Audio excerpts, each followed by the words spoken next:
I'd say here the advantage is the teachers. The advantage is that they work in this industry every day. And they have been for 30, 40 years, some of them. I myself have been doing this for over 30 years. And I think that's the advantage.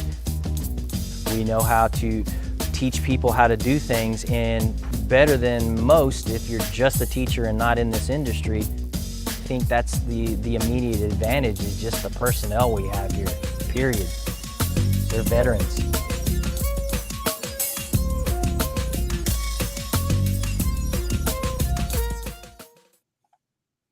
We are back.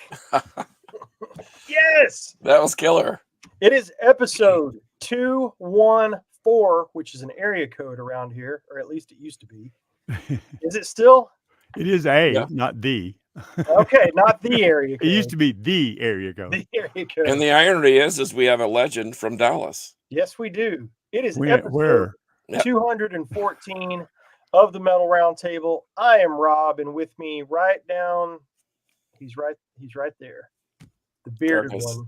Hey, Looks I'm like Carcass a Lord John of the with a Rings. voice that's deciding that it needs Kerry Crafton's engineering to make it sound better all of a sudden here. He looks like a Lord of the Rings character. You know him, you love him. It's the great Mama likes the beard, Carcass John. Marcus John. But Marcus the today, Gray. That's right.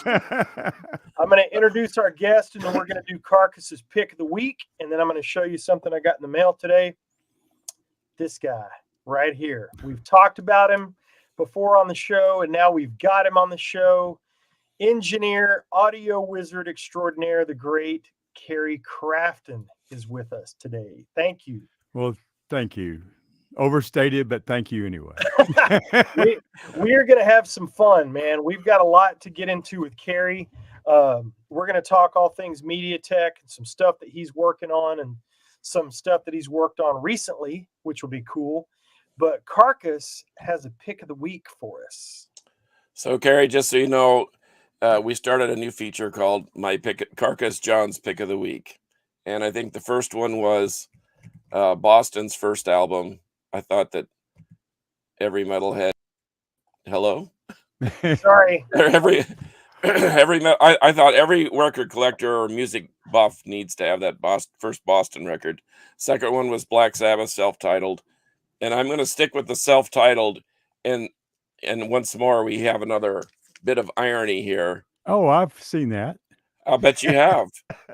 I think that that everybody needs this record. I think, and the more I go back, and this is Rigor Mortis. This thing is legendary, and maybe Kerry can explain more of his part in this because we all know the members of this band and have become very fond of that record. In fact, Rob and I had just an outstanding experience with Bruce on his last few steps here on this planet. It was extraordinary, and it involved an autographed cover, and we went through the history of who all the people were, and it was really outstanding. So, but I really think that if you're a metalhead or a record collector of any sort, that you really need to have that record in your collection. It is a cacophony of metal sounds, speed, thrash, death, horror, gore, maybe even a grindcore. I think Hardin played a blast beat in there, maybe before its time. But as you listen, we were ahead of all those chords. We were doing it before there were all those chords, right? And that's the other thing about it is that it was innovative. It was something so different that people had to pay attention. And I have some early live recordings too that my son, rest his soul, was able to remaster and put together. And Bruce and I had a fun time laughing about some of those deep dark tracks. But so my pick of the week is Rigor Mortis. Good one. The self-titled Rigor Mortis. And oh hey, look, by the way, it's autographed by the band. Wow. There you go. So anyway, man, I'll never forget that day. No, it was incredible. It's what was that episode? Was that 18 or 20 or? It was early. It was early on. We went to visit Bruce at his home, and wow, it was. I still have a remember hard time thinking about it, let alone watching it again. But and Kerry is well aware of the story because he's close to the family too. But normally my pick of the week would be anything by Osric Tentacles, and I had to get it out of the way because Rob is just waiting. He's at Every the edge damn of his seat. Every time. But you may check him. You may just check him out. You may kind of like them. He has to mention ostrich testicles every show. Osric Tentacles is one of the greatest overall bands in the world. I didn't say the greatest. I said one. Yeah, they're great. That's for sure. But anyway. But they are over-mentioned on this show. Over-mentioned? Well, if that's possible. I'm not familiar with their work. Maybe I'll need to check this out. Yeah, there you go.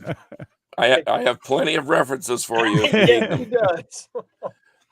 So anyway, wow, this really is amazing to have you on the show, Kerry. I'm glad you took some time out to join us. I know, I'm actually nervous. So, Rob, what'd you get in the mail? Well, one of my clients down in Florida is Thrashback Records, the great Eric Hoffman. Ooh. And this is a split between LVI and Psychic Pawn called Arizona Dry Hate. And is out now. Is that the Psychic Pawn? Is that the Psychic Pawn from England? I feel stupid that I don't know that. I worked on this so long ago that I don't remember. No, it looks like they recorded in Phoenix. Really? Yeah. Who else would have a name like that? I'll have to do a deep dive. Psychic Pawn. I did this last year and it came out on vinyl just now. Yay, record. You've all seen records, but here's the cool thing. They do top-notch stuff, man. Got a nice full-color insert, which is really slick. And then he always includes cool stuff like promo photos. There's one of each band. That's super nice. But the cool thing that he did, he made 5 promo copies, and he kindly sent me number 1 and number 2. Whoa. That's pretty freaking cool. So that is cool. Yeah. Anyway, thank you, Eric Hoffman from Thrashback. If you like your metal underground and thrashy, that's a good place to go. Yes, sir. Top-notch work. I can't speak much for the mastering engineer. He's kind of a jackass, but every now and then he pops up on the show. Oh, wait, there he is. Once in a while. Yeah. Well, let's get into it, man. You can see, let's get this one out first. You can see that we are all in matching attire. Yes. Now, why would that be? Just give us the whole school, if you will, on Mediatech. Well, I am an instructor and also like studio facilities manager here at Mediatech. We are a technical college level college that has degrees in recording arts and film and television. And, I've been here, it's getting close to 11 years and I love it. I'm still get to go to the studio every day. Wow. And I kind of always, even when I was just graduating from UT and hadn't even really started a career yet, I thought, when I get old, I'd like to teach, because the teaching I got wasn't all that amazing. But it has worked out that way. And Sod too, the owner of the school is actually a guy I went to UT with. We were in the same audio classes, Russell Whitaker, who used to own also Sound Lab, which is where the school started. So yeah, it's pretty great place. I love it. Get to, be an influence, hopefully good, on a bunch of young musicians of all kinds of genres and stuff. And I'm into all kinds, the goods of all kinds of music. So, I enjoy all of it. It's really great. Well, and we were talking about, Carcass showed the Rigor Mortis album, and you recorded, engineered, did the whole bit on that, right? I engineered it.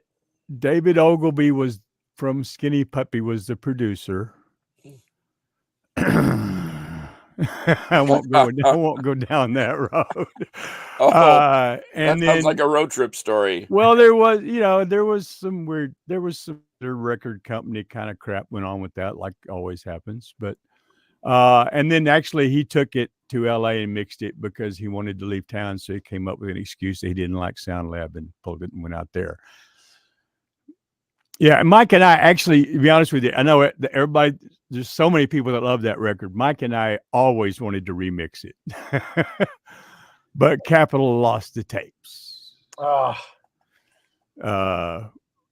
You know, and Mike really wanted to do that too. We had Matthews, who was, you know, the A&R person with that time, look for them, and they just could not be found. I don't know if Ogilvy kept them or, you know, I don't mean that badly. I just mean maybe he still, I don't know, but nobody could ever find them because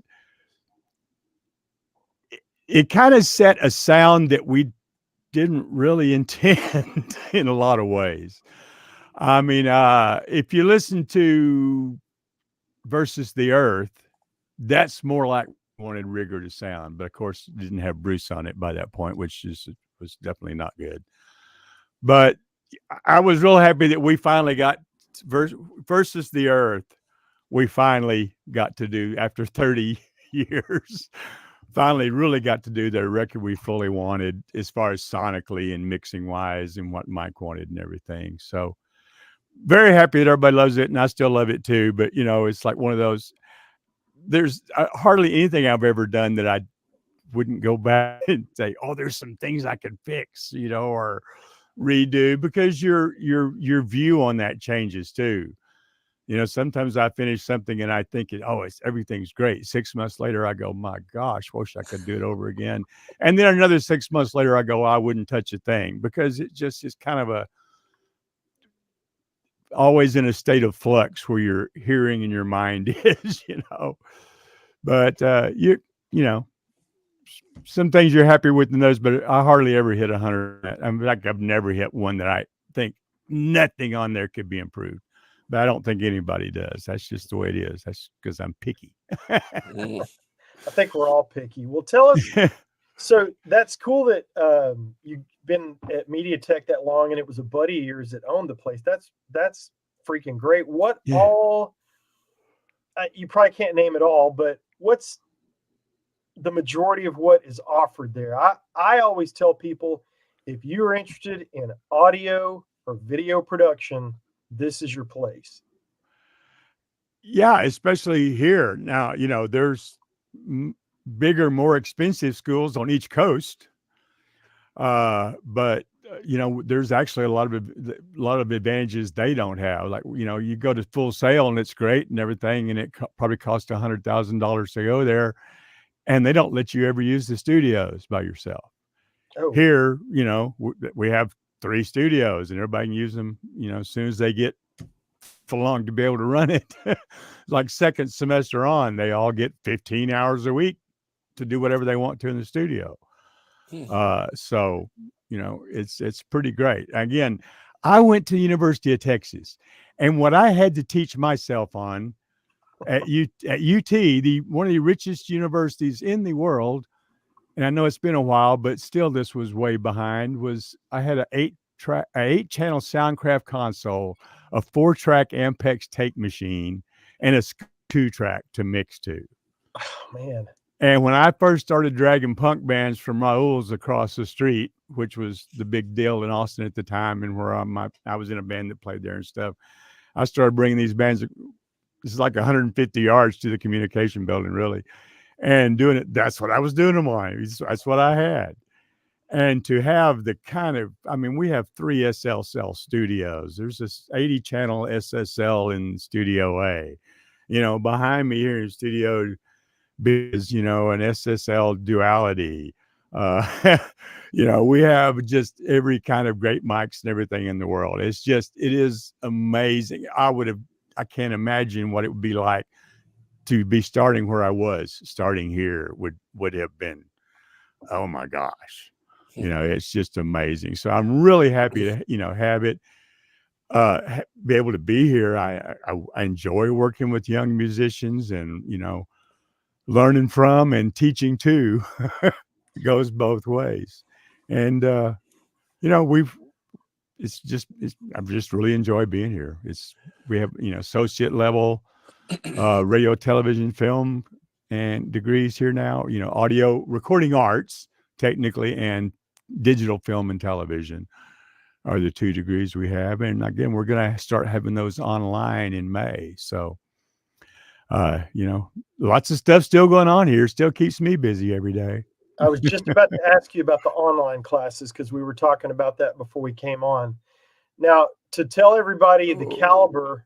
Oh, go ahead. You're back. Oh, to tell everybody the caliber of video production that they have at Mediatech. I believe you just did a video for little old rock band. Yeah.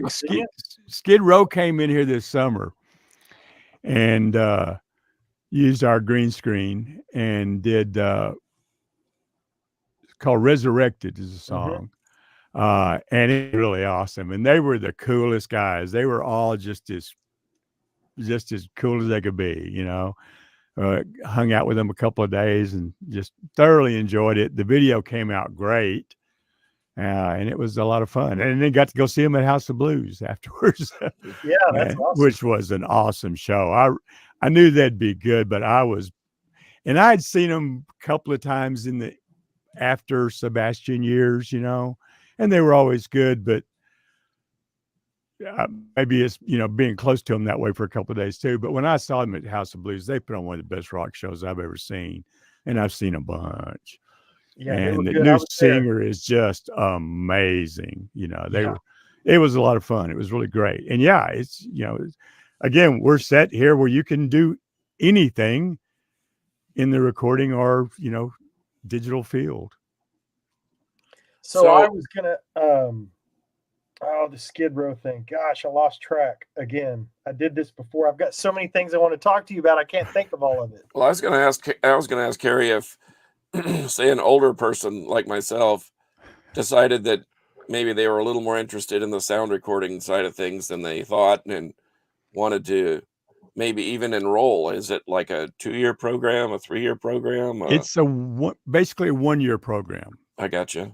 If you want the associates, it's 15 months. If you just want a diploma, which the only difference is you have to take all the math, psychology, and all that kind of stuff, you know, those things to get the associates. But if you just want to do the recording part, it's, 12 months, 1 year, 3 trimesters, and, work you all the way through, give everybody a really good basis for getting started. Obviously, I've been doing this 45 years. I still learn stuff all the time. Mm-hmm. It is a never ending education in any kind of creative field. Yeah. But definitely, we'll get you out the door ready to go out there and hit the world. Now, I believe that Mediatech is haunted, isn't it? Haunted? Yeah. Wasn't there a ghost sighting there? I've never heard or seen. I mean, I've been here all kind of late hours by myself and everything else, and I don't. But I thought it wouldn't bother me if I did, but I haven't. But you didn't have a ghost wander into the studio anytime recently? No, the only studio ghost stories I know were Tim Kennedy over at the old location over at in Irving. He had a couple of weird things, but it wasn't in the sound lab. It was at the other studio that was over there. I forget the name right quick. He had a cat appear out of nowhere and rub up against his leg and then disappear. But yeah, I've never had any ghost sightings here or anything unusual. How about the band ghost? Because I think Rob's leading you down that dark little path. Get the double entendre there. Yes, we did have a ghost sighting. I'm dense. But we have had people ask that. The reason I kind of got sidetracked. Now, yeah, Ghost came in here also after Skid Row a few weeks and just kind of did some cleanup recording on an album they're doing and one thing and another. Listening to some tracks that they had done live and kind of doing some selections and stuff like that from different shows and just kind of doing that. They were real cool. Tobias was a really great guy. would not have expected. I mean, you meet Tobias and then look at the ghost guy, you wouldn't think is the same person at all when he's in costume. But yeah, they were all really great, and that was cool. It was good to get to hear some of that. Yeah, that's really cool. Well, you and I've known about you for years and years and years.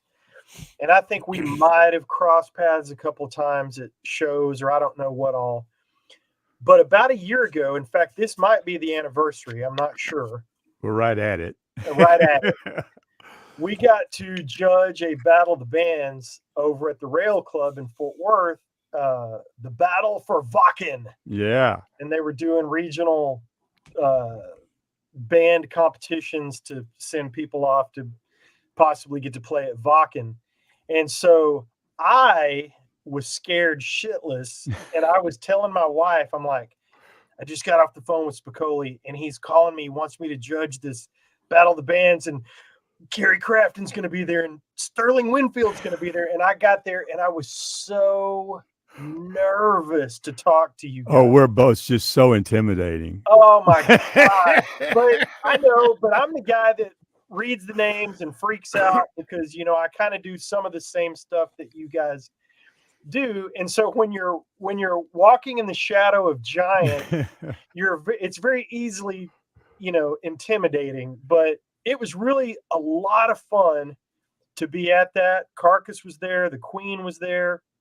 We saw tons of great bands, and but one in particular. Yeah, there was one that kind of stood out. Yeah, take us through that. Well, I got on that. Warren called me and told me they were doing this and said, you know, hey, you know, would you come do that? And he said, you know, if you know of anybody else, you know, too. So I said, well, let me get a hold of Sterling. So I did not think he would do it. Sterling's a bit of a hermit, you know, he doesn't get out much. But he came along, and that just made it a really great night because I just love that guy, and he's just such a cool person to hang with and know and everything. And there was some good bands that night. I got to say though, our boys Creeper just put on the performance of their life that night. It's just really amazing. They put it all together really well, and I think there was 5 judges, and I think they got 50 points, if I remember correctly. I think you're right. They hung the. I think you're the one that put 50. Excellent, needs work. That was somebody. Was that me? That was you. Oh, I put something like, oh, Tech sent me a picture of it because you circled it and they hung it in their jam room, and I was like, what? But I said something like, yes, this, more of this, please, fuck yes, or something like that. Well, the best thing that was said about that performance that night was afterwards, because Sterling had never heard Creeper. And afterwards he said, I haven't been as impressed by anything I've ever heard since the first time I saw Pantera at Joe's Garage. Yep. Do you get any higher praise than that? No. Are y'all listening, kids? And I said, well, I pretty much agree with you. You know, Creeper's been through a bunch of different changes over the years, and they've really changed, not basically musically, but as far as kind of direction and focus and really getting it all together, they really have all come together. This rhythm section really made a big difference. They've had great players in the band, but, you know, band is chemistry. Mm-hmm. You know, what different 4 guys playing a band is chemistry. And these guys really got it with them. Again, not taking away from Todd on drums or anybody else, you know, Brian on bass. Those were all great too. But this locked, Mm-hmm. you know, with text and everything, it has just been totally transformed. I've been waiting like 10 years for them to get to this point. And yeah, it's really come together great, man. I'm really in. What do you think about them adding Jimmy's brother as a second guitar player? Perfect. Yeah. Perfect. They were almost did during a couple of years ago when they were kept having to change rhythm sections around, and things kind of fell apart for a while. So then Paul didn't, but yeah, especially with the record coming out and everything, it's great to have two guitars. To get the really full sound we're going to have on records, you need two guitars on stage, and of course, nobody can be better than his brother. Yeah, I honestly thought, am I really going to like it? Because I got so used to seeing them as a four-man gang there, and when he really adds that extra dimension, Oh, absolutely. and they're both. I mean, you can tell that there is a connection there. So he's not an anchor. He's another engine on that plane. Oh, absolutely. Yeah. I mean, him and Jimmy obviously get along and play together. Yeah. So Cool. that obviously led you guys into a collaboration, I believe. Yeah. So maybe a week or two after. Now, Creeper and I were already scheduled to record before the contest. Oh, I didn't know that. Well, I kept it quiet because I was going to be absolutely honest. If somebody beat them, I would vote for the band that beat them. Right. But nobody came close. Well, close. There were some good ones, but they definitely all together that night, and everybody on the panel thought that. But obviously, I wasn't going. Yeah, we're gonna record in 2 weeks, and I'm gonna judge it. So again, sure, kept it just quiet, not trying to be sneaky about it. Just no use broadcasting it. Right. And it was going to be kind of a quiet thing till this fest thing came up. But anyway, what the original plan was, we were going to, just because of time and everything else, I was going to bring them in, put them in the studio, going to set them up on the stage out in our big live room, basically record a live album, record everything live, and then just do vocal overdubs and whatever a little bit, right? And basically kind of present Creeper as Creeper is when you go see him. Then a couple of weeks afterwards, Sterling called me and said, "Hey, I hear you're going to do something with Creeper." And I said, "Yeah, we're going to go in next weekend and cut rhythms and stuff." And he said, "Man, is there any way I can get in on that?" And I said, "Well, man, let me think about." Yes, because I really I've been wishing for a while that Sterling and I could just work on something together. I just enjoy the guy, and he was teaching here for a year, and just really enjoyed being around him, and it'd be a lot of fun. So I said yes, especially because if I don't have to do it all, and you can do some of it too, and we can kind of work together, then we can get through it quicker and we can get it all done. Well, it still has turned into a year. Every project I get involved with seems like it turns into a year, because none of us are just taking off to go to the studio for a month and record a record or something. Everybody's doing it around, regular life, including me, my job here. So we said, okay, if we're going to do it that way, then I want to do it full out. I want to do it where we totally do it just like we're doing a big record. I mean, all the way. We're not going to do the live thing. I want to bring it in. Now, I still brought them in and set up a bunch of devices and stuff on stage and put them out here on the stage in our big live room, which is about as big as the factory. What's the place? Not the factory, the place next door. What do they call that now? Oh, the studio. The studio. It's close to that size. So it's a good sized room. Yep. I was there. And so set him up on the stage and kind of go both things off, and made a little booth out on the floor for techs, and basically we recorded it out there, them all just playing, no click tracks, none of that. I didn't, I wanted it to be just raw Creeper. Pure. Yep. Yeah. So we got all that cut, and then we were able to do it like we were, like I said, planning it out. We then recut everything. We're going to recut everything except the drums from that original recording, but it still captures that thing that you get when you all get on stage and play there.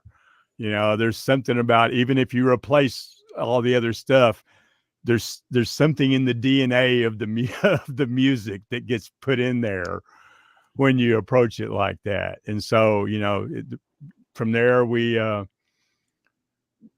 sent Jimmy went over to Sterling's house before he moved out to the country, and we recorded all the rhythm guitars there.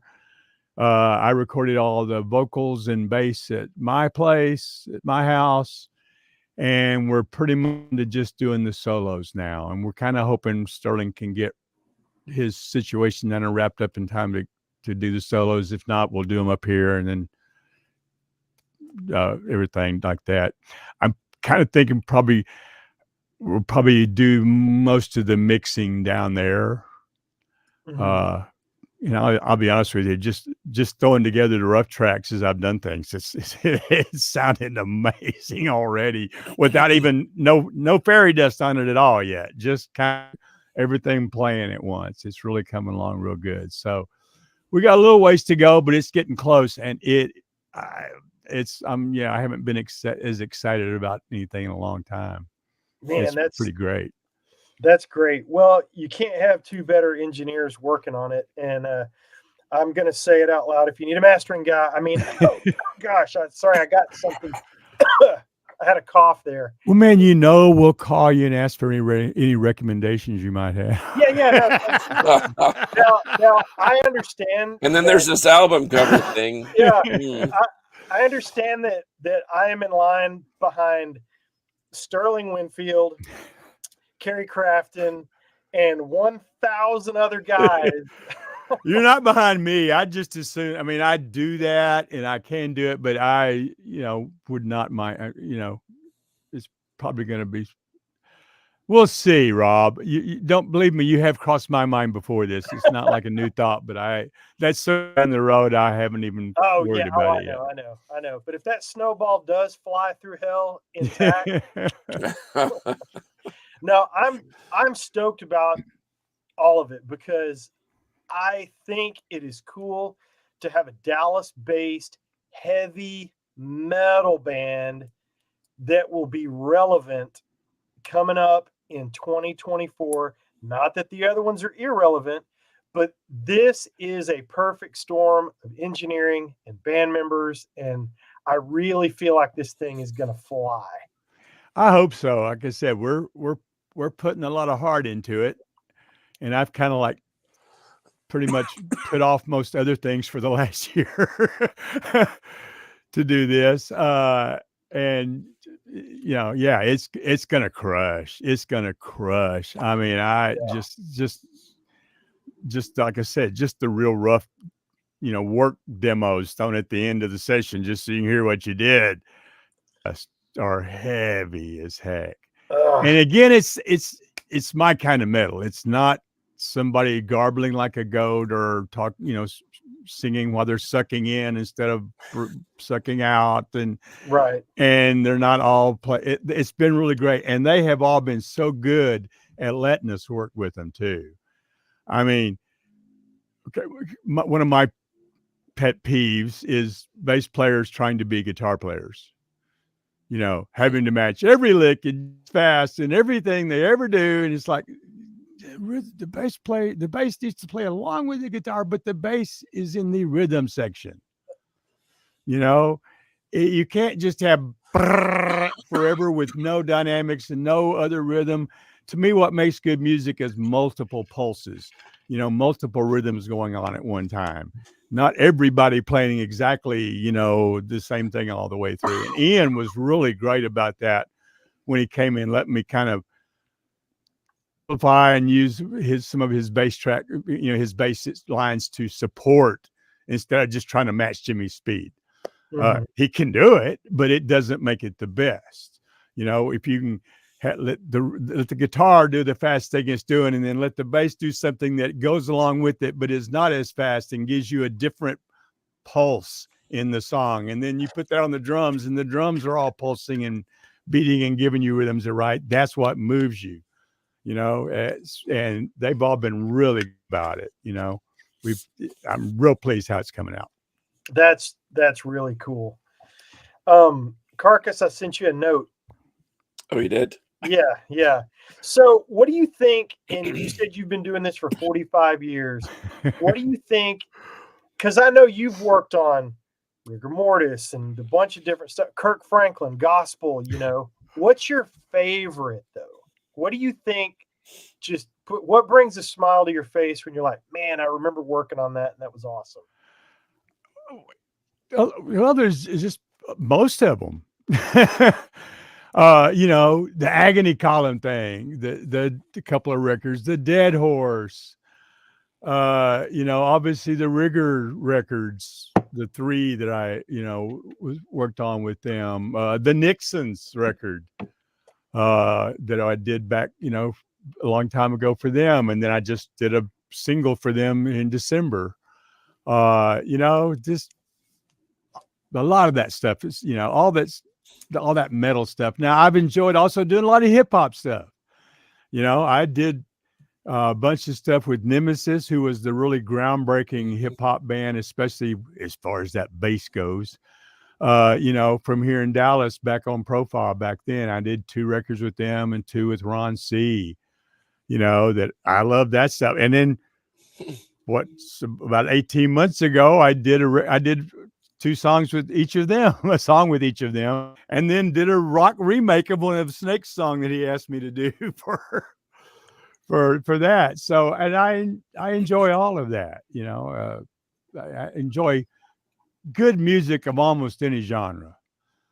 So what are you working on now, and how do how many people approach you? Do you have a lot of requests, and you just sort of have to itemize and say, I'm going to prioritize this request, or how do you go through that process of picking a new project? Well, it's not like I'm so inundated that I have to spend hours worried about it, but I don't really go out and seek projects anymore. I mean, I'm working full time here at the school.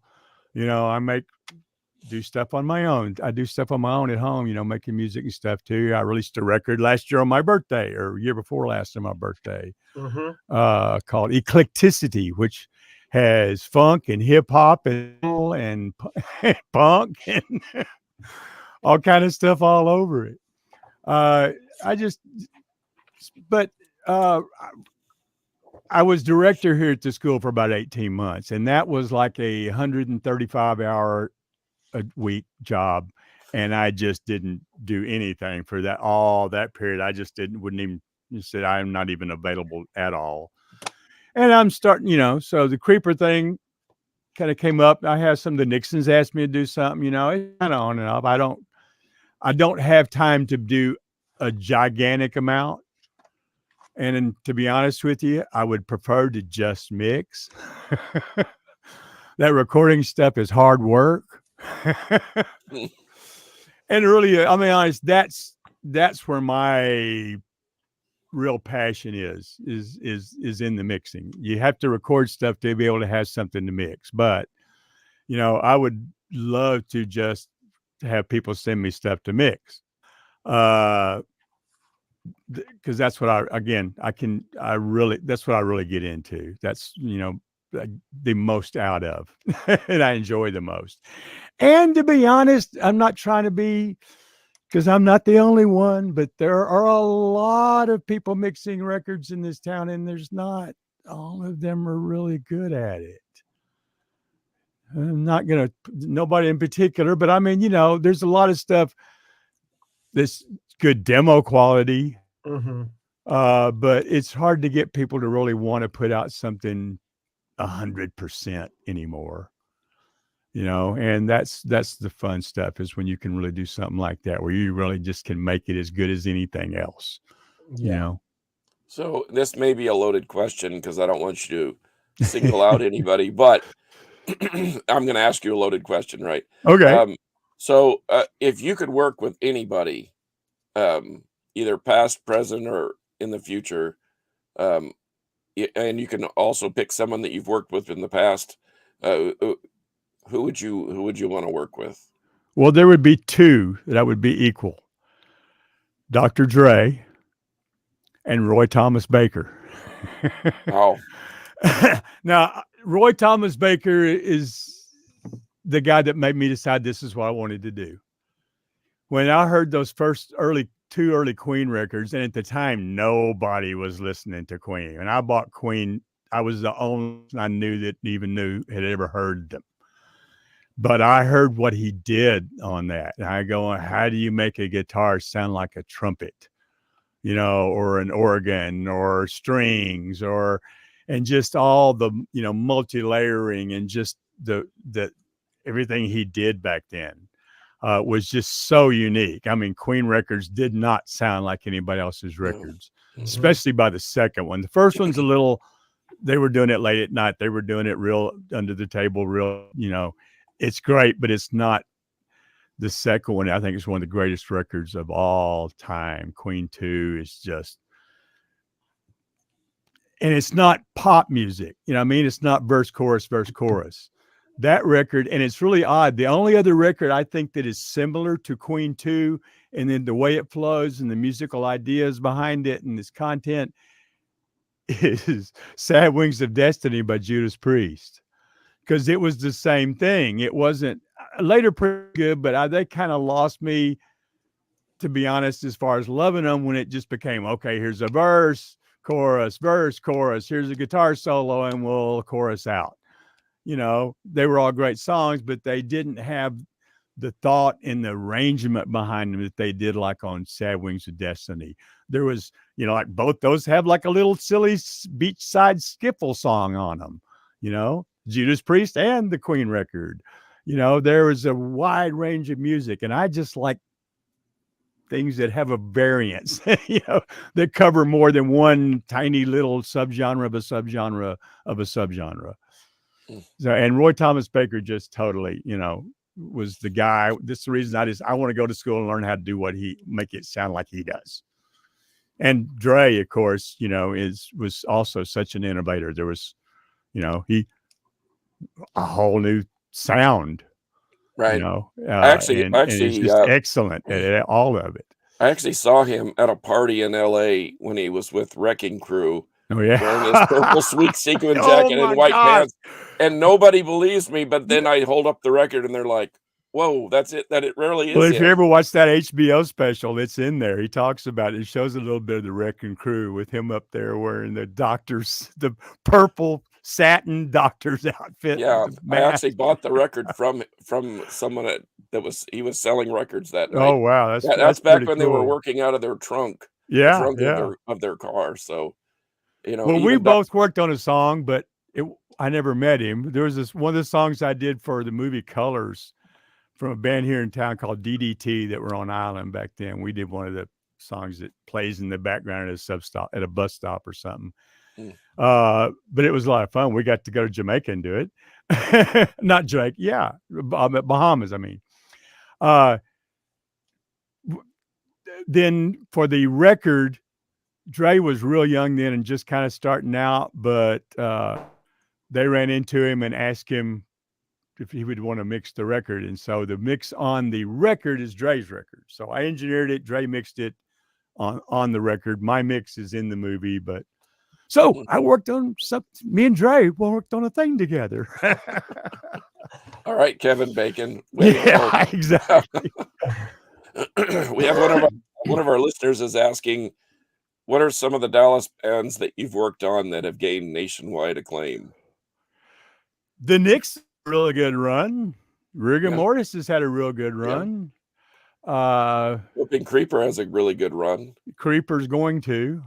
I fully think this record, it's just going to be great. Probably Rigor I've done a bunch of stuff. The Nemesis stuff too. I've had a lot of things that didn't sell a ton, but were really influential. Obviously the first Rigor record was like that. It kind of set a standard for thrash genre, or gave it a kick in the pants, or however you want to look at it. And, really made a big difference. There was a band, I guess you'd call them a punk something or other subgenre deal from Austin called the Scratch Acid that I did. I did 2 records with them. And the first one I did was number 8 on Kurt Cobain's top 50 favorite albums of all time. So I always thought that's pretty cool. That is pretty cool. Yeah.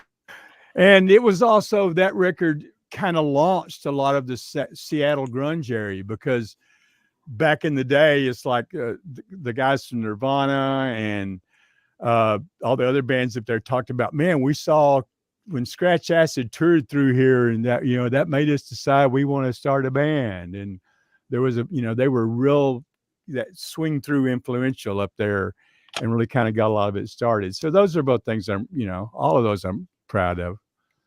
I'm making a note of Scratch Acid right now. Yeah, if you see us looking down, it's because we're writing. Definitely look up Scratch Acid. We're learning something. They were really cool. Again, very different. It was actually that was the record I got that first started getting me noticed. I mean, I literally had been recording in a studio a couple of years in Austin when I did that record. And then it was the same way. It became a huge underground cult, you know, thing at the time. And, you know, I got calls from Kim Fowley and all kind of things back then, you know, from that. And there was a lot of National Pub, and that was the first thing that kind of made me start, you know, getting, not just being another guy at another studio in town. So I was, you know, that was a blessing. And it was also, you know, it was very unique. It was different. At the time we did that, it very sonically different than other stuff that was going on in 82 or 3. Well, thank you, ma'am. Jesus Lizard's great too. Yes. Yes. Is that something you worked on? No, Jesus Lizard was a band that had the bass player and singer from that band. Oh, I got you. David, actually, David Yao and David Sims were in Jesus Lizard. I didn't mean to lose steam there for a second. I was looking at the comments, I was looking around my camera to try to. It's a very professional show. And that led me to another cool thing. The Ray Washam, who played in Scratch Acid and Ministry and the True Believers, also played in the band with David Sims, the bass player, and Steve Albini up in Chicago called Rape Man, believe it or not, which was named after a Japanese comic, which was all in Japanese. We never could really figure out what was supposed to be going on, but he was helping people somehow. It was very twisted Japanese stuff. And so I went up to Chicago Recording Company sometime in the 80s and spent a week there recording the Rape Man record. And that was also a lot of fun and really cool. And working with Albini and everything there. Although at the time they brought me in because they weren't happy with the way it was going with Albini. And they brought me in. Well, he was doing everything in the basement. He had never really worked with drums and stuff before at that point. Mm-hmm. You know, he had a really cool basement studio and stuff he had done with Big Black and one thing and another were all done in his basement. When we went to the studio, I had a big room and I set up racks, and Ray Washam can make drums sound like cannons. And we set it up really cool, and it came out really great. After that, he was very big into recording with ambience, but kind of became his thing, which is cool. That's fine. That's awesome. I like when you were telling us earlier about the gear that you started out on. So I have to tell you, this is how naive I was when I started. So Chris Manning taught me how to record OJT on the job training. I knew nothing, but I wanted to record bands. I wanted to record my band. And so to pay for that, I would record, you know, other garage bands and demos and stuff. I started out on a Carvin DX1642 mixer that I got because it was cheap, and an 8-channel ADAT machine. Well, see, you were steps ahead of mine. Well, but here's where I screwed the pooch. So I went from the ADAT and mixed through the mixer down to a mini disc player. Oh, goodness. Stupid. I had no idea. The mini disc was going to take over the world. I know. So was the 8-track, Kerry. Right. And then finally, and beta tapes. I think it was Ty Tabor, because he helped me with mastering that first album we did. And I think I told him that I was bouncing everything down to mini disc, and the phone just kind of goes silent. He's like, "What?" you're bouncing down to a compressed format. What are you doing? I'm like, I don't know what I'm doing. I'm trying to figure out. So then I went and bought that Purple Face HHB CD, Burn It. There you go. Ah, yes. And I can make CDs. Gosh. And now I wouldn't take $1,000 for my Alesis Masterlink. I still use that thing. Man, love it. Carcass is like, shut up. No, I've seen your setup. I He's mean, soaking it all in. no, hey, I'm not kidding when I ask you about some older guy that may want to enroll in your school. I'm kind of to that point in life with where I need to do something I enjoy. Hey, there's the Steph. queen. Hey, but I need Who's to start. that girl? Yeah, boy, I got stories. But Easy killer. Down, good fella. Let's see. Can I answer this? Oh, go ahead. Yeah, I'll go. answer Well, in a I'm minute. just gonna say I'm just kind of to the point where I need to find joy in working again. Yeah. And it's after And it's 40 fun years work. of doing the same thing, the joy just isn't quite there. The routine is, but the joy is not there. But anyway, I did do some demos with Eddie right before they broke up completely that nobody's ever heard. Tripping Daisy was Castell. I did do like 3 songs with the Toadies as demos for their second album. Can you believe, as big as that first album was, the record company wouldn't let them go back in the studio record their second record until they had sent them some songs that they thought were hits. So we did a couple of, we did 2 songs. And so, yeah, the Toadies, they were cool. That's been a while back. Man, I can't believe all the history we have here in front of us right now. Well, dude, I got to be honest with you. I feel like Forrest Gump. It's just, it's like, hey, I've just been lucky enough to be in a bunch of cool places at the right time. I know. It's so funny, the stuff that comes across your desk when you're doing anything in this kind of business. The stuff that I have seen. I mean, I'm sitting right here with unheard Hellstar tapes, live shows, demos, interview, and I'm just like, I'm transferring all that as fast as I can for Larry, and that might be my favorite thing about doing this kind of work is I may be transferring Hellstar cassettes today, or somebody brought me in one time a Rolling Stones acetate. Wow. Can you transfer this? And I said, well, yeah, I can, but you're really not supposed to play this. Only play it once. Yeah, and this thing had been played, but yeah, it's just bizarre. Have you had a super crazy situation come across your desk or something that just got really strange in the studio? I don't know, not too much. I mean, I've gotten lucky enough to do I did an album, 6-song demo with Joey Belladonna. I recorded a couple of times with Stevie Nicks. I recorded Glenn Hughes. I did Jessica Simpson's demos that got her signed to Sony. And I'm not saying that to brag on me. Again, it's that Forrest Gump thing. It's like, okay, well, I was the one that got to do it. That's cool. That is, wow, that's so great. Carcass, we're not worthy, man. And got to meet and hang with Rob Halford when he was doing a song with Diamond Vinny a few years ago too. That, to me, that was the coolest one, getting to hang out with Halford. What was that light that turns to dark or something? Yeah, like that? Yeah. It was a soundtrack. It was on a movie. It was done just for some movie soundtrack. It's a great song, by the way. It is. And now I know the guy that helped record it. Yeah. Cool. Almost greatest, let me put it this way, greatest almost rock and roll story.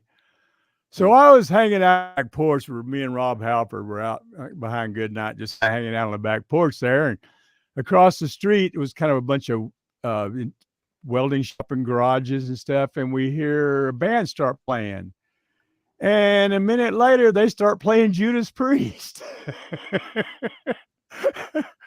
And so Halper's sitting there listening to this band play Judas Priest across the street. I said, Rob, let's go walk over there and walk in on him.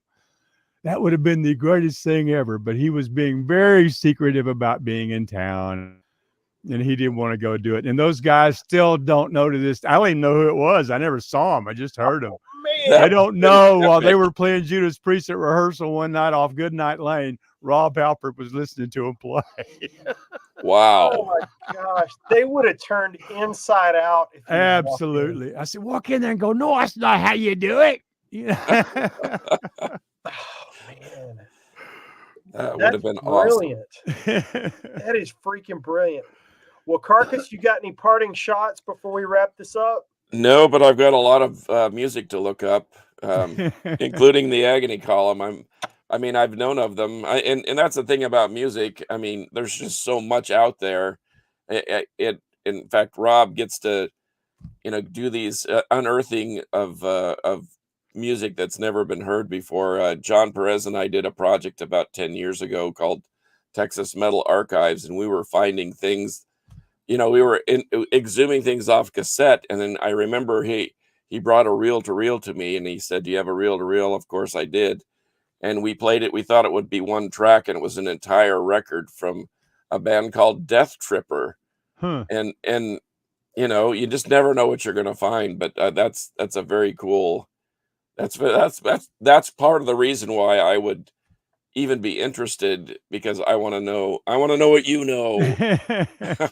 I want to know all the be secrets. sure you look up Agony Column, Angkor Wat, Juggernaut, Dead Horse. You had something to do with Devastation. Juggernaut too, from San Antonio? I recorded all their stuff. Oh, dude, I love that band. Yeah, they were good. They were really good. And they re-released, Metal Blade re-released that a couple of years ago, all the stuff we had done. Sorry, again, taking notes. Taking notes, me. Okay. I know about Angkor Wat. I didn't know you worked on that. Yeah, in fact, and they're another band. I a couple of years ago, it's a kind of reformation of some of the original members called the Real Angkor Wat, and I did 4 songs for them too. Look that stuff up; it was pretty cool. That's awesome.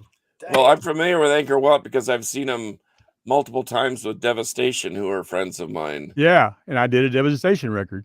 What? I did the first Devastation record. Hang on. Violent Termination or Signs of Life? Signs of Life. I did Signs of Life. Yeah, that's their second one. Holy Second, cow, that's okay. my favorite. Yeah, let's see about there that. it is. See what we can find here. Yeah. Wow. That's incredible. Yeah, I've known Rodney and Ed and Louie for years. Yeah. And we lost Dave Burke last year, unfortunately. And so I know Rodney tried to get back together in, I want to say 07, 08. And it No just notes didn't in this one. didn't work out. I've got the Japanese pressing of that one, and it has piles and piles of notes in English and Japanese. So I'll look for the name. I think this is a reissue, so this may be one that Rodney sent me, as a matter of fact. I'm not sure. That's I amazing. think these are definitely reissues, so there's not much in the way of notes, but Yeah. God, that's awesome. You already got high praise from me, Kerry. Now you're otherworldly. Thanks for elevating your game. Well, it with just a seems couple like words. you're not doing your studying hard enough. Yeah, see. Well, in case you don't know, this is unscripted, unrehearsed, and I know. I'm just unedited. Holy teasing. cow. And completely unprepared. Yeah, So and was at I. times- Yeah. That's the way we like to do it, though. So what I think we should do, let's throw this out there, is once the Creeper record gets done and it's either close to out or freshly released upon the earth, we should get together with you and those guys. Absolutely. That'd be Absolutely. great fun. Kerry, I want to extend the floor to you anytime. If you got a funny rock and roll story to tell, got somebody in the studio that you want to talk about or have on the show, please, the floor is yours anytime. Open invitation. Well, I appreciate it. If you been see a fun to be ghost, here. please let us know. Okay, Uh-huh. and I'm gonna let Tex leave us with that. There's not gonna be a better comment. Don't even Wait, try. it'll say smoke weed in just a second. Yeah, Watch. yeah. Better It get will. him off the Yeah, air wait before he for it. does that. It'll happen. Let's His just sit sister here. will turn and walk the other direction. She does it every time. We'll just sit here silently until Tex posts smoke weed. Come on, buddy. You can do it. You can No. do it. Hey, There it there is. you go. Yes.